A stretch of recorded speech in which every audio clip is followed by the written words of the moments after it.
한반도에 전쟁의 폭풍이 몰아쳤다. 세계 열강 25개국이 참전한 국제전쟁인 6.25 전쟁. 종군 기자 마거리트 히긴스.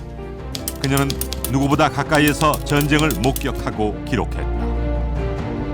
마거리트 히긴스의 신문 기사를 통해 6.25 전쟁의 실상이 전 세계로 다전됐다. 군복을 입었는데 남자 복장이에요. 전선을 쭉 다 끼고 알고 있더라고. 한국에 참전했던 미군 그 유명한 지휘관들을 거의 다 만났던 그 유일한 기자가 아닌가. 마거리트 히긴스. 그녀가 목격한 6.25 전쟁의 진실은 무엇일까?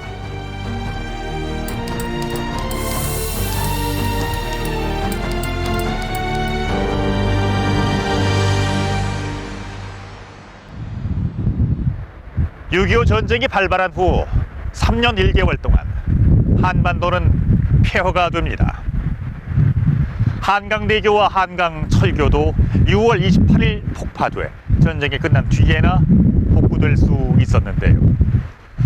미국의 종군 기자 마거리트 히긴스는 개전 이틀 뒤인 6월 27일 목숨을 걸고 서울에 잠입합니다. 서울 시민들이 피난을 떠나기 시작한 그 순간 전쟁의 포화 속으로 뛰어든 히긴스 기자. 미국 여기자 눈에 비친 긴박했던 6.25 전쟁의 초기 전황을 추적해 보겠습니다. 1950년 6월 25일 북한군은 38선 전역에서 기습적으로 총공격을 시작했다. 이틀 뒤인 6월 27일 마거리트 히긴스는 전쟁의 포성이 울려 퍼지는 김포 비행장에 도착한다. 미국 일간지인 뉴욕 헤럴드 트리뷴의 기자인 히긴스는 제2차 세계대전과 한국전쟁, 베트남 전쟁을 취재한 세계적인 종군 기자다. 히긴스의 한국전쟁은 6.25 전쟁에 관한 최초의 단행본이다. 이 책에는 그녀가 목격한 전쟁 당시 정황이 상세히 기록돼 있다. 서울에 이르는 길은 피난민들로 붐볐다. 한국 여인은 갓난아이를 등에 업고 커다란 진보다리를 이고 있었다.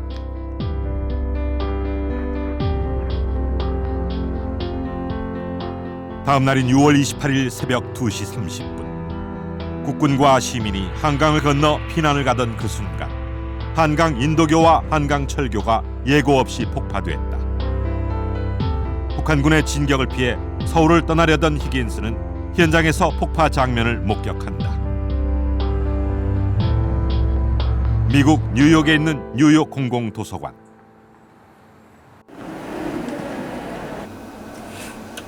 마거리트 히긴스 기자는 한강 인도교 폭파 당시 상황을 어떻게 보도했을까? 1950년 6월 29일 뉴욕 헤럴드 트리뷴. 교량 폭파는 서울의 남한에 수중해 있고 단지 북한군 탱크 3대가 서울로 진격하는 시점에서 일어났다. 수백 명의 군인이 목숨을 잃거나 다쳤고 한 트럭 정도의 사람들이 공중으로 산화했다. 민간인 800여 명이 사망한 이날의 참사는 당시 긴박했던 전황을 말해준다. 서울 시민은 목숨을 걸고 피난을 떠나기 시작했고 히긴스 기자도 피난 행렬 속에 있었다. 6월 28일 북한군이 38선을 넘은 지 사흘 만에 수도 서울이 함락됐다. 같은 날 유엔 안전보장이사회는 북한을 지원한 소련이 불참한 가운데 진행됐다. 이날 회의에서 유엔이 창설된 후 최초로 유엔군 파병이 결정됐다. 히긴스는 서울을 떠나 수원에 도착했다. 수원에 도착한 나는 2개의 메시지 전달을 요청받았다. 존 무처 주한 미국 대사에게 서울이 함락되었다는 정보를 전달하고 존 처치 소장에게 한강 이북에 대한 전면 폭격을 요청하는 건의를 전달해야 했다. 미국의 시사주간지 라이프지는 히긴스의 한국전쟁 취재기를 자세히 보도했다. 드레스보다 군복이 더 잘 어울리는 여자. 화장품 대신 진흙을 바른 여자로 불린 종군 기자 히긴스. 미국 뉴욕에 있는 시러큐스 대학을 찾았다. 시러큐스 대학의 연구센터는 마거리트 히긴스에 대한 자료를 다수 보관하고 있다. And over here you actually get into the Herald Tribune. 그녀는 개전 초기부터 약 8개월 동안 6.25 전쟁을 집중 보도했다. Included this advertisement. 특히 그녀의 저서 한국 전쟁에는 서울에서부터 부산, 함경도에 이르기까지 한반도 전역을 취재한 자세한 전황이 담겨 있다. 히긴스는 뉴욕 헤럴드 트리뷴의 극동 지국장으로 부임했고 그녀의 첫 번째 기사는 1950년 5월 한국 총선거 실시였다. 그 후 6.25 전쟁이 발발하자 목숨을 걸고 최전방에서 취재하며 한국전의 이면을 세계에 보도한다. She was in correspondence with, so we get a window onto this period of time, not only from her perspective firsthand on the front lines, but also from these other international people and their institutions and their interests. So I think there's a lot of material there for historians to grapple with. 6.25 전쟁이 벌어진 3년 동안 약 270명의 종군 기자가 취재한 것으로 알려져 있다. 그 가운데 여성 종군 기자는 히긴스가 거의 유일했다. 제2차 세계대전과 분단된 독일을 취재한 그녀는 동서냉전의 또 다른 전장으로 한국 전쟁을 이해했다. 전쟁 당시 히긴스를 직접 만난 종군 기자를 통해 그녀에 관한 기록을 확인할 수 있었다. 내가 이거 국방일보에 기자했던 거 이거. 그녀는 개전 초기부터 3년 동안 6.25 전쟁을 취재했고 로이터 통신의 기자였던 지갑종 씨는 1952년 히긴스를 만났다. 씩씩하고 아주 탁월한 그 필체를 가진 분이에요. 그분이 한국에 가장 빨리 온 종군 기자인데 전선을 쭉 다 끼고 알고 있더라고. 종군 기자 당시 입었던 군복을 60년 동안 간직해온 지갑종 씨. 50년대. 당시 종군 기자들은 스스로 만든 유엔 기자 표식을 붙이고 전장에서 취재했다고 한다. 솔직히 얘기해 남자들은 좀 무서움이 있어. 최전방 가더라도. 근데 여잔데 무서움이 없어.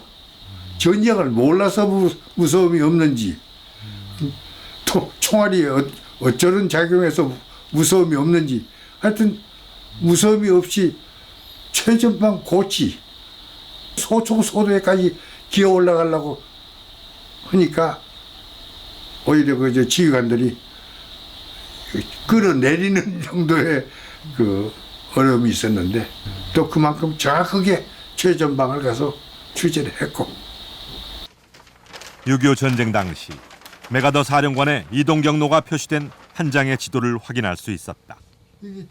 일본 동경에 있는 미 극동군 사령부에 있던 메가더는 전쟁이 발발하자 한국 전선을 시찰하기 위해 급히 한반도로 날아온다. 1950년 6월 29일 수원 비행장에 도착한 메가더 사령관은 직접 전황을 확인하고 작전 회의를 진행한다.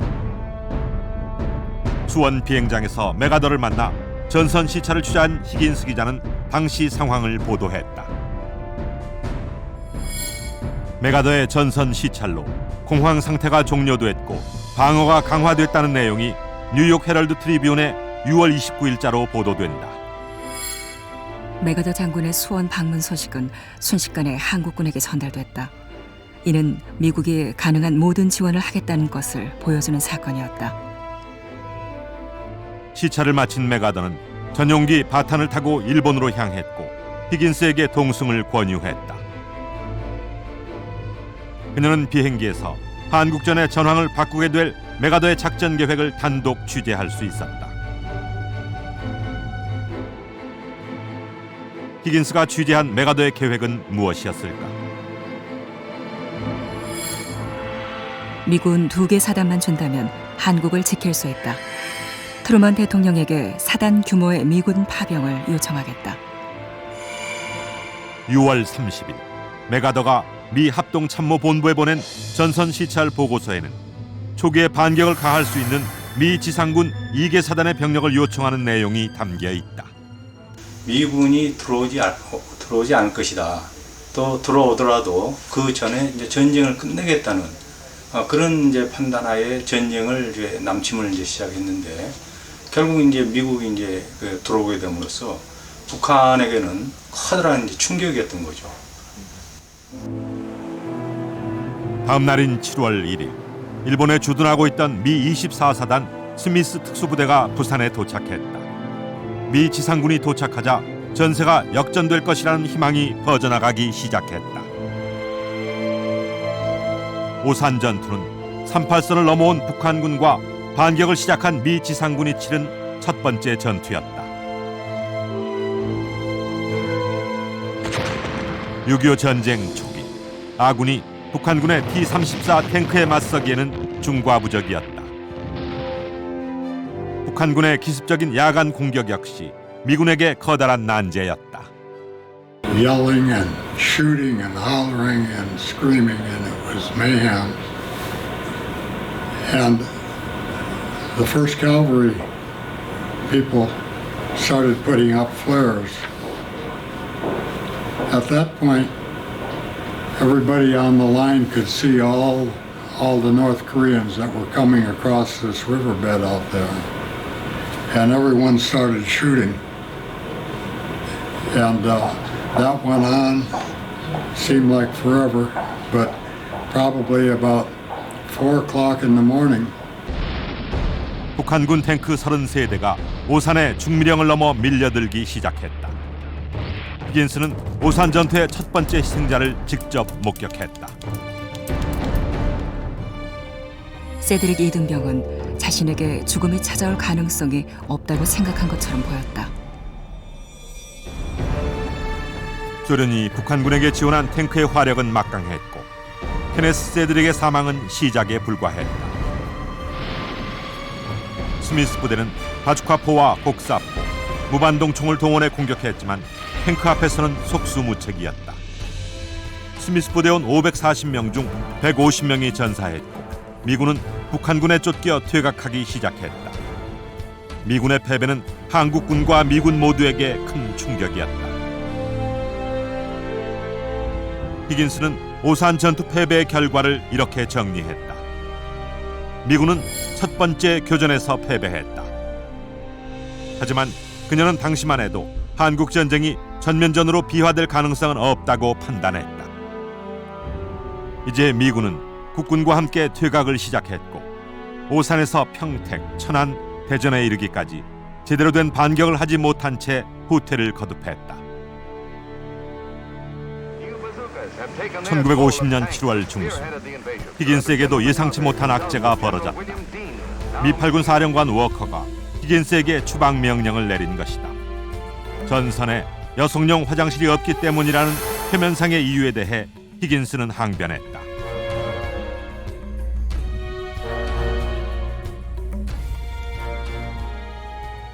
당시 정황을 히긴스에 져서 한국 전쟁을 국내에 소개한 역자를 만나 확인할 수 있었다. 마가렛 히긴스가 지은 War in Korea라는 제목의 책의 오리지널 판입니다. 히긴스가 여자 중국 기자로서 여러 차례 불이익을 받았다는 내용들이 되어 있습니다. 여기자에 대한 편견이 심했던 8군 사령관 워커 장군에 의해서 강제로 군용기에 태워져서 일본으로 쫓겨나기도 합니다. 히긴스의 한국 전쟁은 도고로도 번역돼 소개됐는데 6.25 전쟁을 정확히 취재한 전쟁 르포로 평가받으며 베스트셀러가 됐다. 그녀는 6.25 전쟁을 종합적으로 취재하기 위해 노력했다. 중군 여자 기자가 이승만 대통령, 메가더 장군에서부터 이등병에 이르기까지 한국군과 미국 장병, 동료 기자, 심지어는 중공군, 북한군 장병까지 폭넓게 인터뷰한 매우 객관적인 기록입니다.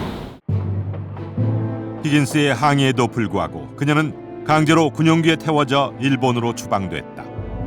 한반도에서 일어난 전쟁의 실상을 세계에 알리던 히긴스는 다시 한국에 돌아올 수 있을까? 히긴스 기자가 한국에서 추방을 당한 데는 두 가지 이유가 있었습니다. 첫째, 그녀가 여자였기 때문이었고요. 둘째, 전쟁의 실상을 지나치게 밀착 취재했기 때문이었습니다. 히긴스 기자는 미군의 오산 전투 패배를 있는 그대로 보도했고, 메가더 사령관으로부터 직접 지상군 투입 요청 계획을 듣고 특종을 보도하기도 했습니다. 이런 사실들이 그녀의 추방에 영향을 미쳤습니다. 어떤 위험이 닥쳐도 있는 그대로의 사실을 보도해야 한다는 기자 정신을 갖고 있었던 히긴스. 추방을 당할 만큼 생생했던 히긴스 기자의 6.25 전쟁 취재 루트를 따라가 봤습니다. 강원도 태백에서 발원해 남해로 흘러드는 총 500km 길이의 낙동강. 후퇴를 거듭하던 아군은 이곳에서 결전을 준비한다. 미 8군 워커 사령관은 낙동강 전선에서 죽음을 각오하고 지키라는 사수 명령을 내린다. 8월부터 낙동강을 경계로 북한군에 맞선 유엔군의 총반격이 시작됐다. 240km에 이르는 낙동강 전선은 부산을 방어하기 위해 영덕과 외관, 마산에서 방어선을 치고 있었다. 추방당한 히긴스는 한국으로 돌아오기 위해 메가더에게 추방 명령 철회를 요청했다. 마침내 메가더는 히긴스의 요구를 받아들였다. 여성에 대한 취재 금지를 철회하면서 히긴스의 활동을 높이 평가한 것이다. 한국에 돌아온 그녀는 격전이 벌어지기 시작한 마산을 향해 달려갔다.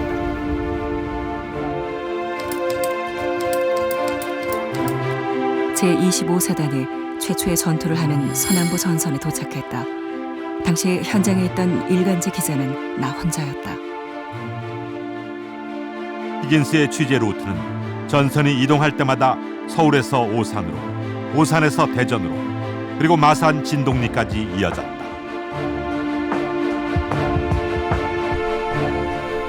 마산 진동리에 도착한 그녀는 당시의 풍광을 이렇게 말했다. 보석처럼 빛나는 노는 햇빛으로 부드러운 광채를 머금고, 산들은 마산만의 깊고 푸른 물길을 따라 굽이굽이 서쪽으로 향하고 있었다. 이곳에서는 전쟁이 먼 곳의 일처럼 느껴졌다.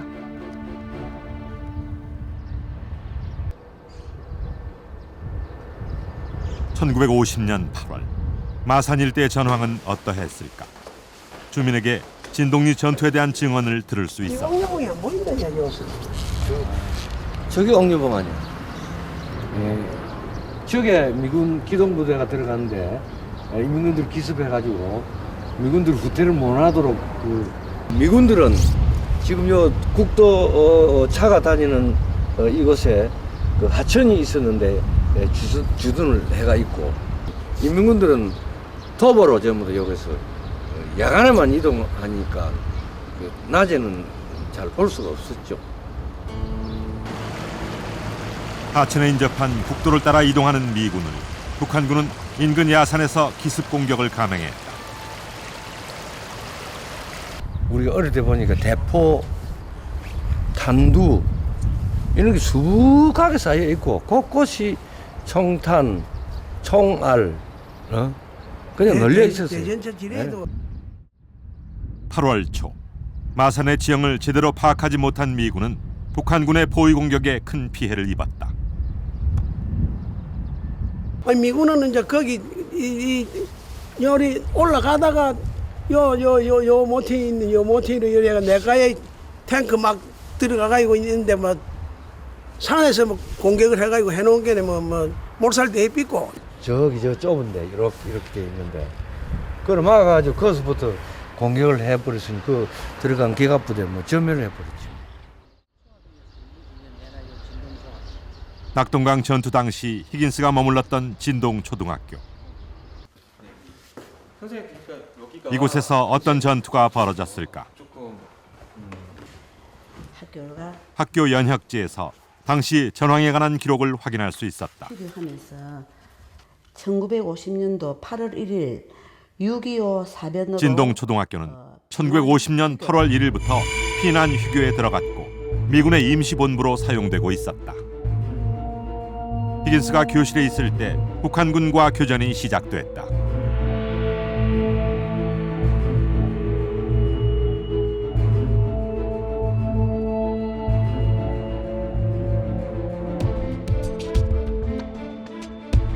당시 초등학교에는 미 25사단 27년대 마이켈리스 부대가 주둔하고 있었다.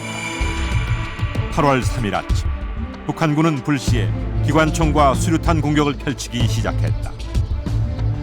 야간을 틈타 북한군이 학교 뒷산으로 침투했지만 미군은 북한군을 한국군으로 착각하고 있었다. 갑작스런 북한군의 공격에 미군은 당황할 수밖에 없었고 히긴스는 죽음의 공포를 느꼈다. 총알들이 핑핑 소리를 내며 창문을 뚫고 날아들었고 얄팍한 벽들을 찢고 관통했다. 기관총의 집중 사격으로 테이블 위에 커피포트가 날아갔다. 수류탄이 내가 잠자던 간이용 나무 침대 위에서 터졌고 또 다른 수류탄은 지붕을 산산조각 내버렸다. 북한군 6사단의 기습 공격에 맞서 미 27년대 마이켈리스 대장은 선두에서 맹렬히 저항했다. 전차와 포병대대가 합세하여 전세는 역전됐지만 미군은 종종 북한군을 한국군으로 오인해 기습당했다. 이번 사태는 적을 식별하지 못하고 혼동하여 미군들의 생명을 앗아간 수백 건의 사례 중에 하나일 뿐이다. 마산으로 진격 중이던 북한군 6사단을 마이켈리스 부대는 막아낼 수 있었다. 히긴스는 진동리 전투 이후부터 카빈총을 휴대하고 전선을 취재하기 시작한다.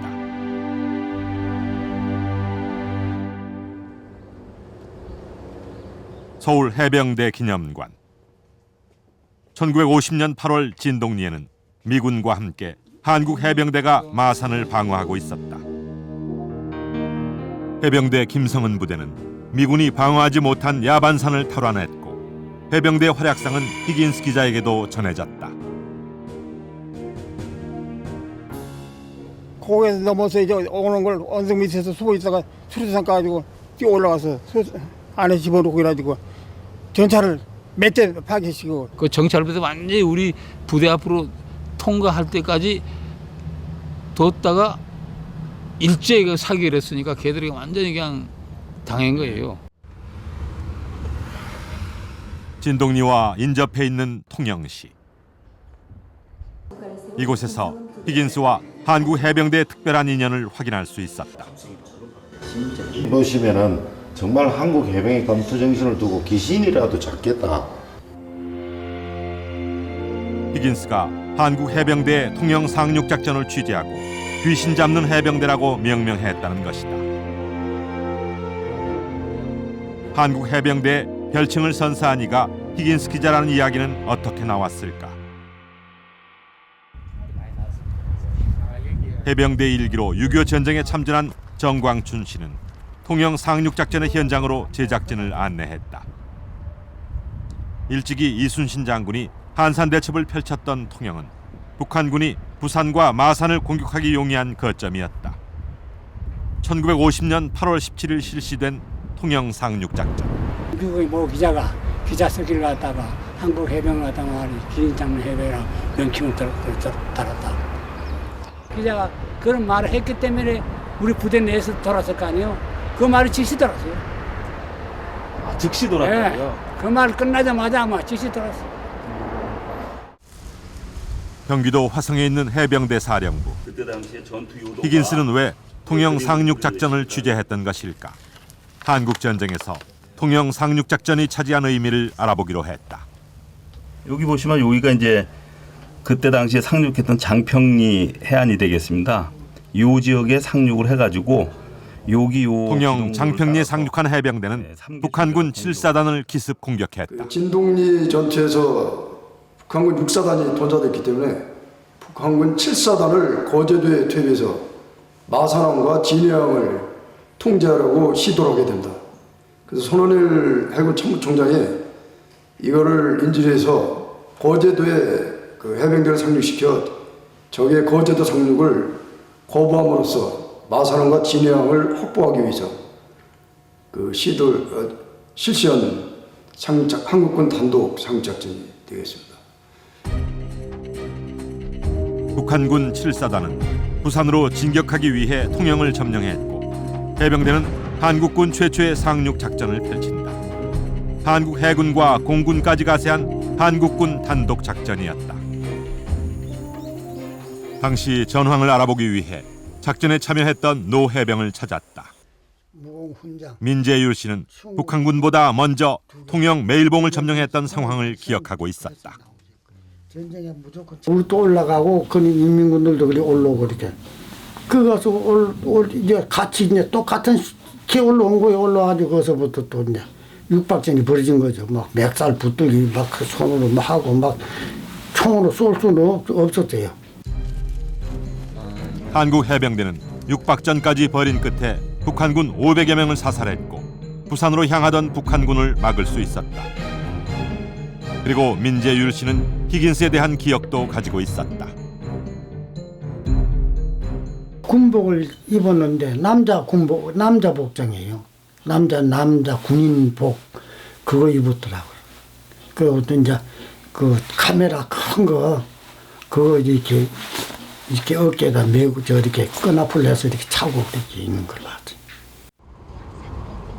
그렇다면 히긴스는 어떻게 해병대를 취재했을까? 공정식 전 해병대 사령관은 상륙작전 당시 히긴스 기자를 직접 만났다고 한다. 마가렛 히긴스 그 기자와 김성은 해병대 부대장하고 그리고 통역을 하는 현봉학 박사하고 또 내가 704함 부장으로 있던 내하고 세 분이 만났습니다. 그녀는 해병대 전방부대와 해군 함정을 찾아다니며 취재했고 해병대의 활약상에 놀랐다고 한다. 불과 병력이 얼마 되지 않은 소수의 병력으로서 1년밖에 해병대가 탄생한 지가 안 되는 해병대가 인민군 6사단, 7사단을 갖다가 바로 부산이 얼마 되지 않는 그 근거리에서 막아냈는가. 이것을 직접 자기가 목격을 하고 난 다음에 이것은 귀신 잡는 해병대 아니면 할 수가 없는 일이다 하고 외신 기자로서 보도를 했어요. 이것으로서 한국 해병대가 귀신 잡는 해병대라는 별명을 그때 얻은 겁니다. 미군과 국군의 최전방을 오가며 진실을 추적해간 히긴스. 1950년 8월 한국전쟁 최대 위기의 순간 중 하나였던 낙동강 전투는 히긴스에 의해 생생하게 기록됐다. 9월이 되자 인천 상륙 작전이 준비되기 시작했고 전쟁은 새로운 국면으로 접어들고 있었다.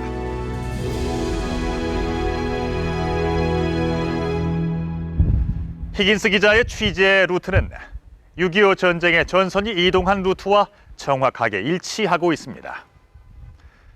서울을 출발해서 미군이 최초로 참전한 오산 전투 그리고 낙동강 전투를 취재하면서 그녀는 수차례 죽음의 위기를 맞기도 합니다.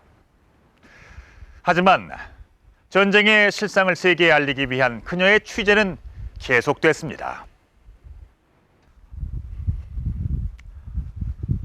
1950년 9월 후퇴만을 거듭하던 6.25 전쟁의 전세를 뒤바꿀 인천 상륙작전이 준비되고 있었습니다. 성공 확률 5,000대 1의 도박이라 불렸던 인천 상륙작전.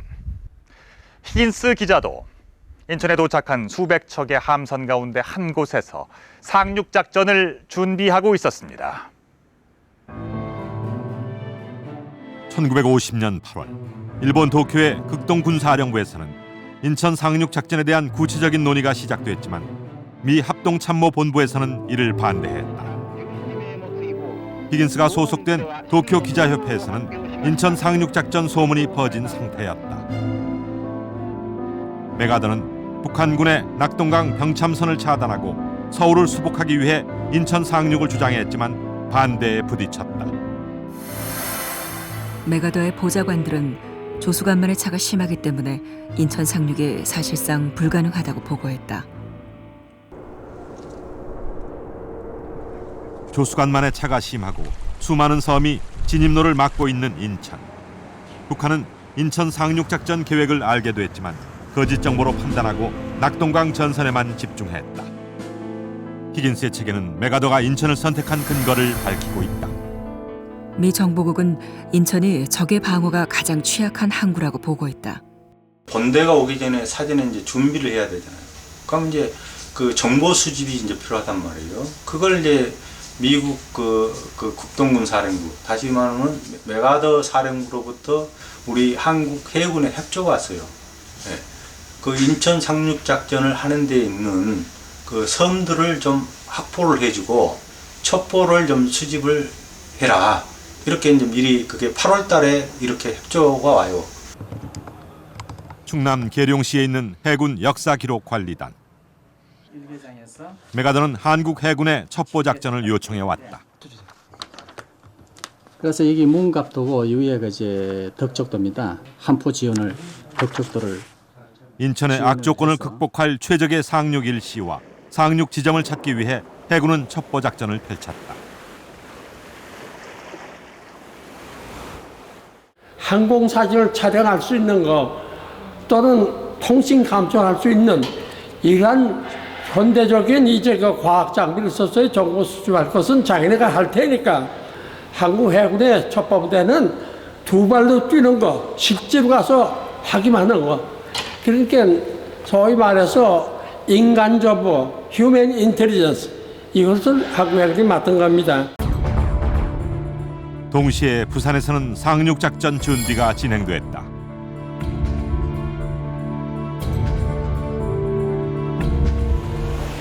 인천 상륙 작전을 위해 미 해병 1사단과 육군 7보병 사단이 편성돼 인천 상륙 준비에 들어갔다. 한국 해병대와 보병연대도 상륙 작전에 참가하기로 결정됐다. 당시 작전에 참가한 병력은 총 7만 5천여 명에 이르렀다. 메가더가 계획했던 인천 상륙 작전은 한 차례 실패한 적이 있었다. 개입에 대해서도 이미 인천 상륙 작전은 1차 계획이 있었는데 이미 한번 블루하트 계획은 이미 한번 무산이 됐습니다. 그래서 지금 9월 15일 작전은 2차 계획인데 이것도 소위 말하면 계획이 확정된 8월 12일부터 9월 15일 작전일까지 먼저 첩보부대와 해군의 그런 선견 작전들이 성공하지 않았으면 당연히 15일 날 작전은 할 수가 없는 겁니다. 상륙 작전은 북한군이 눈치채지 못하도록 인천과 진남포, 군산에서 동시에 진행됐다. 작전 일자는 만조 수위가 9.6m로 높은 9월 15일로 결정됐다. 9월 15일이 되자 팔미도 등대에 불이 밝혀지면서 261척의 함선이 이동을 시작했다.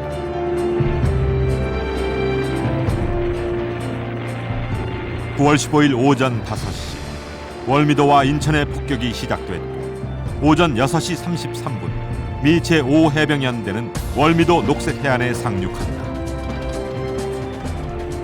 2차로 오후 5시 30분에 청색 해안에 상륙한 데 이어 3차로 오후 5시 31분 적색 해안에 상륙하는 데 성공한다.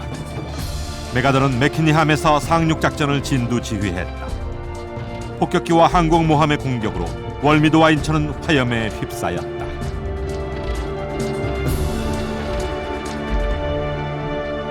우리 아군 한포가 막 때렸죠. 또 비행기가 또 때렸죠. 해서 월미도 같은 데는 그냥 빨간불이 됐어요. 주로 월미도에 인민군 전초부대가 이제 배치되어 있었기 때문에 혹 상용하면 이제 저지하는 부대가 있었기 때문에 거기만 냅다 때려가지고 월미도는 그냥 그대로 죽은 깎아버리 같은 그런 식이었어요. 뉴욕 헤럴드 트리뷴 9월 18일 기사. 한포 사격과 공중 폭격이 집중적으로 계속됐고 북한군은 해안 가까이에서 소화기와 박격포로 우리를 괴롭혔다. 첫날 전투에서 미 해병 1사단은 21명이 전사했고 북한군 300명을 포로로 잡는 것으로 마무리됐다. 인천 상륙작전은 성공적으로 마무리됐고 국군과 유엔군은 인천 시가지에서 전투를 벌이며 서울로 진격하기 시작했다. 인천 상륙작전은 3차에 걸쳐 진행됐다. 녹색 해안과 청색 해안, 적색 해안 순으로 진행됐으며 적색 해안 상륙 현장에 히긴스가 있었다.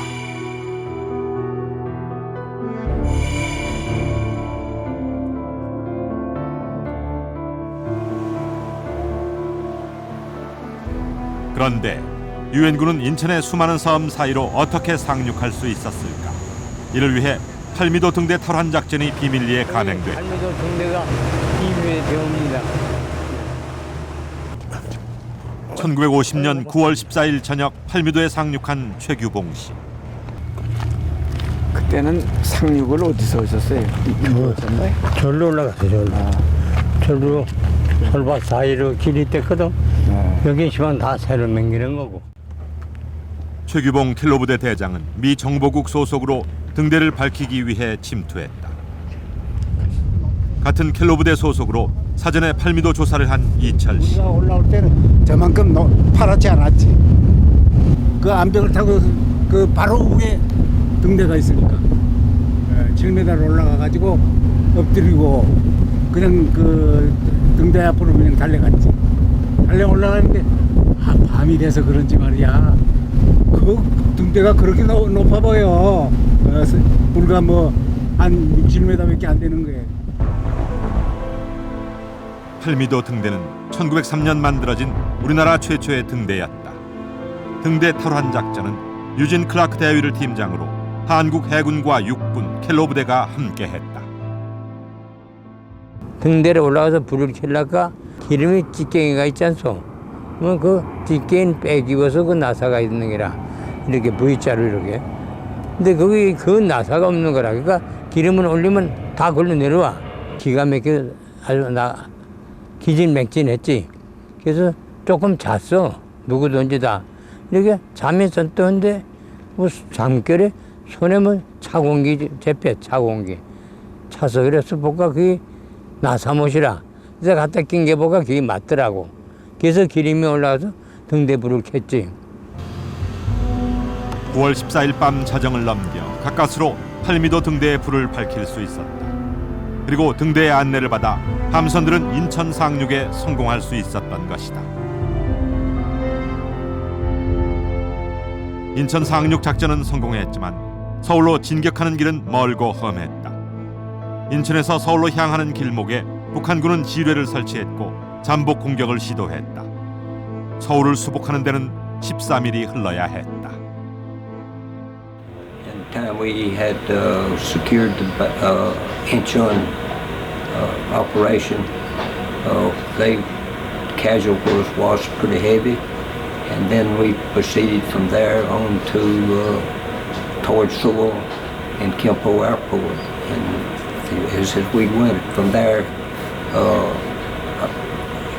it got more serious, more casualties, heavier casualties as we proceeded towards Seoul.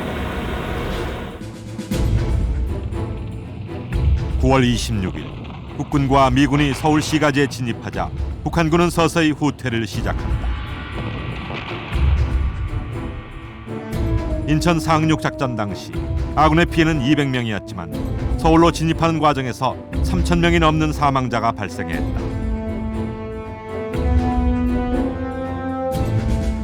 1950년 9월 28일 히긴스는 서울을 석 달 만에 수복하는 순간을 함께했다. 인천 상륙 작전이 성공하고 서울을 수복하면서 한국 전쟁의 이막이 오르기 시작했다. 마거리트 히긴스는 6월 25일 개전한 이래 한국 전쟁의 중요한 고비마다 전투 현장을 지켰고 전 세계에 생생한 전황을 보도했다.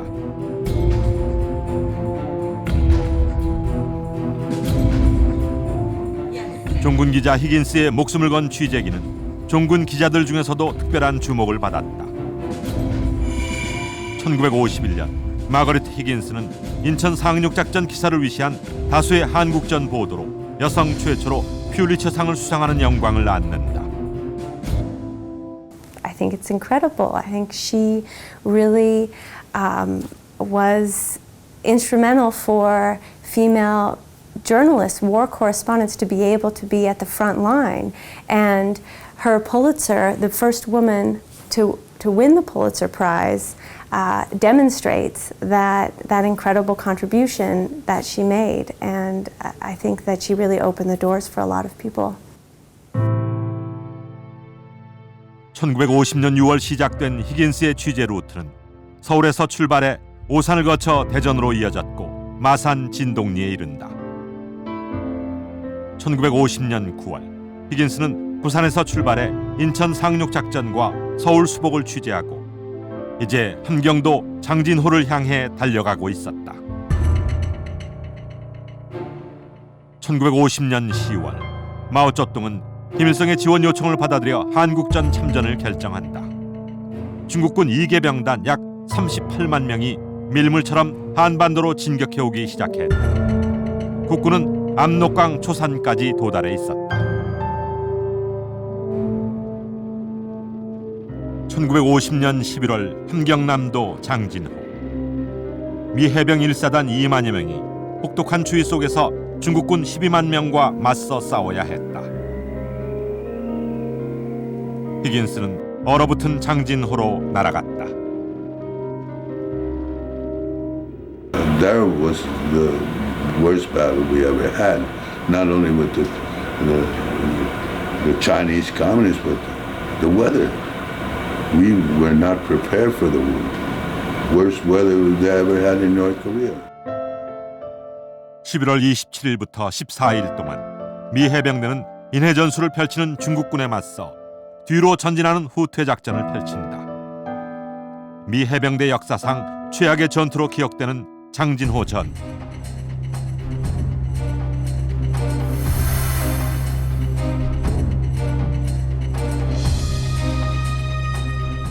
히긴스는 퇴각하는 미 해병대와 함께 혹한 속에서 동행 취재했다.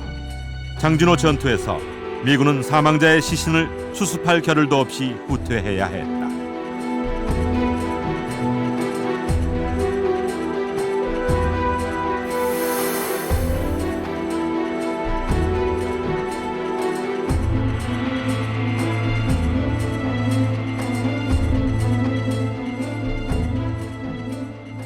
Before we left Coterie,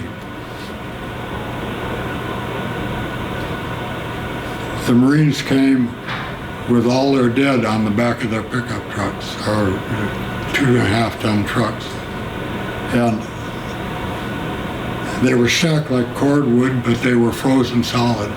We covered them with that pile of material. I pushed that back across to cover the bodies. 12월 11일 미 해병 1사단은 중국군의 포위 공격을 뚫고 흥남으로 철수하는 데 성공한다. 미군과 국군의 철수 소식이 전해지자 흥남으로 피난민이 몰려들기 시작했다. 아군 10만 명과 피난민 10만 명의 대대적인 철수 작전이 벌어진 흥남부. 12월 24일 아군은 부두를 폭파했고 흥남 철수 작전은 그렇게 막을 내렸다. 지난달 25일 장진호 전투에서 전사한 국군 전사자의 유해가 62년 만에 귀환했다. 미군이 장진호 전투의 유해를 발굴하는 과정에서 한국군이 확인된 것이다.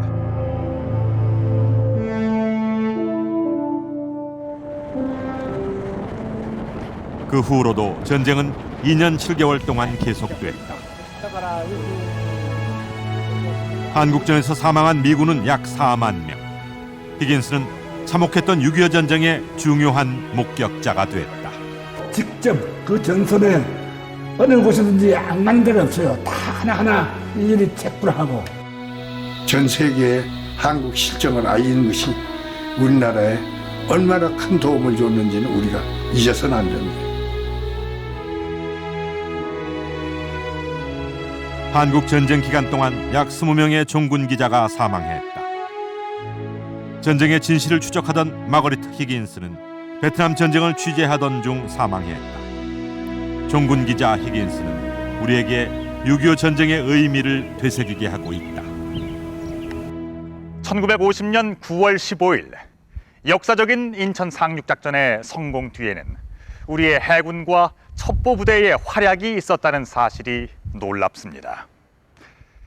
세계에 전쟁의 실상을 널리 알리기 위해 목숨을 걸고 취재에 임했던 종군 기자 히긴스. 6.25 전쟁을 취재하던 종군 기자 약 20여 명은 안타깝게 목숨을 잃기도 했습니다. 2010년 우리 정부는 한국 전쟁의 참상을 세계에 알린 마거리트 히긴스에게 수교 훈장 흥인장을 수여했습니다. 히긴스는 준비하지 않은 전쟁이 얼마나 값비싼 희생을 치렀는지 잊지 말아야 한다고 말합니다. 오늘날 우리가 6.25 전쟁을 잊지 말아야 할 이유도 이와 같을 것입니다.